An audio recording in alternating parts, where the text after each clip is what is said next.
നമസ്കാരം. കഴിഞ്ഞ ദിവസം ഞാൻ കണ്ടൊരു വീഡിയോ. ഒരപ്പൻ വളരെ വിഷമത്തോടെ കരയുകയാണ്. 18 വയസ്സ് തികഞ്ഞ പെൺകുട്ടി തനിക്ക് ഇഷ്ടപ്പെട്ട പയ്യൻ്റോട് പോകണമെന്ന് പോലീസ് സ്റ്റേഷനിൽ പറയുന്ന ഒരു രംഗം. അപ്പൻ ഇങ്ങനെ വാവിട്ട് കരയാണ്.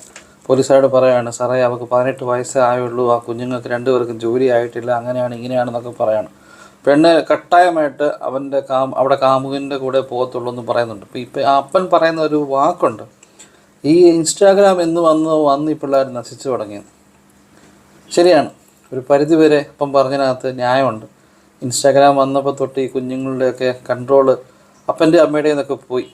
കാരണം നേരെ ചൊവ്വേ ഫേസ്ബുക്ക് ഉപയോഗിക്കാൻ അറിയാൻ വയ്യാത്ത ആൾക്കാരാണ് ഈ ഫേസ്ബുക്കിലെ വീഡിയോ കാണുന്നത്. കാരണം പലപ്പോഴും എൻ്റെ അടുത്ത് ചില ആൾക്കാർ കമൻറ്റ് ചെയ്യും, ഞാൻ ചെയ്യുന്ന വീഡിയോസിൽ ചിലത് ഞാൻ റീൽസായിട്ട് ഇടുമ്പം താൻ ഇങ്ങനെ ചെയ്യാനാണെങ്കിൽ എന്തിനാണോ ഈ വീഡിയോ ഇടുന്നത് എന്നൊക്കെ ദേഷ്യപ്പെടുന്ന ആൾക്കാരുണ്ട്. അതാ കാരണം ഇവർ കാണുന്നത് റീൽസാണ്, അല്ലെങ്കിൽ റീൽസിന് ഇത്ര സമയമേ ഉള്ളൂ എന്നുള്ളതോ, അല്ല ഞാൻ ചിലപ്പോൾ അത് എഴുതി വെക്കും തുടർ ഭാഗം ഉണ്ടെന്നോ, അല്ലെങ്കിൽ ഇതിൻ്റെ ഫുൾ വീഡിയോ കമൻറ്റ് ചെയ്തിട്ടുണ്ടെന്നൊക്കെ പറഞ്ഞാൽ പോലും അതൊന്നും ശ്രദ്ധിക്കാതെ എൻ്റെ അടുത്ത് ദേഷ്യപ്പെടുന്ന ചില പേരൻസിനെ ഞാൻ കണ്ടിട്ടുണ്ട്. അപ്പം അവർക്ക് അത്രേ അറിവുള്ളൂ, അതാണ് അതിനകത്തെ കാര്യം. സമൂഹത്തിൽ നടക്കുന്ന കാര്യം, അല്ലെങ്കിൽ ലോകത്ത് നടക്കുന്ന സംഭവത്തിനെ പറ്റി അവരത്ര വ്യാകുലതല്ല. അവർക്ക് അതിനെപ്പറ്റി അല്ല അത്ര ഒരു അറിവ് ബോധേഡും അല്ല അവർ. അതാണ് അതിനകത്ത് വിഷയം. അപ്പോൾ അവർ അപ്ഡേറ്റഡ് അല്ല പലപ്പോഴും. പക്ഷേ കുഞ്ഞുങ്ങളിപ്പം ഫേസ്ബുക്കിൽ അപ്പനും അമ്മയും കളിച്ചുകൊണ്ടിരിക്കുമ്പം, അല്ലെങ്കിൽ കൊച്ചുങ്ങളിപ്പോൾ ഇൻസ്റ്റാഗ്രാമിൽ കളിച്ചുകൊണ്ടിരിക്കും. എനിക്കാണെങ്കിലും പേഴ്സണലി എനിക്കിപ്പോഴും ഇൻസ്റ്റാഗ്രാം കറക്റ്റ് രീതിയിൽ ഉപയോഗിക്കാൻ എനിക്ക് അറിയത്തില്ല. എനിക്ക് ഫോളോവേഴ്സ് വളരെ കുറവാണ് ഇൻസ്റ്റാഗ്രാമിൽ.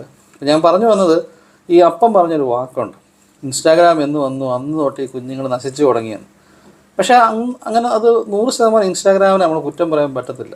കാരണം തെറ്റിപ്പോകുന്ന കുഞ്ഞുങ്ങൾ എവിടെയാണെന്ന് പറഞ്ഞാലും, അതിപ്പം പ്രേമിച്ചായാലും ശരി, അല്ലെങ്കിൽ മറ്റ് ലഹരി പദാർത്ഥങ്ങളുടെ ഉപയോഗത്തിലാണെന്ന് പറഞ്ഞാലും ശരി, അവർ പോകാനുള്ളവർ പോകും.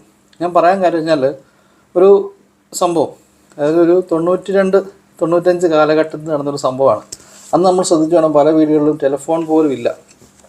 ആ ഒരു സ്ഥലത്തൊരു ഗ്രാമം എന്ന് കുട്ടിക്കും, ആ ഗ്രാമത്തിൽ നിന്ന് വേറൊരു സ്ഥലത്തേക്ക്, ഒരു ടൗണിലേക്ക് കുറച്ച് പെൺകുട്ടികൾ സ്ഥിരമായിട്ട് തയ്യൽ പഠിക്കാൻ പോകും. +2 കഴിഞ്ഞ പെൺകുട്ടികളാണ് തയ്യൽ പഠിക്കാനായിട്ട് പോകുന്നുണ്ടായിരുന്നു.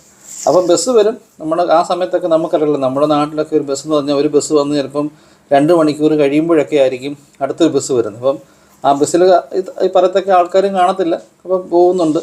അപ്പം ഈ പെൺകുട്ടി വന്ന് ഇറങ്ങുന്ന ഈ ബസ് കയറുന്ന ആ ജംഗ്ഷനിൽ ഒരു ചായക്കടയുണ്ട്.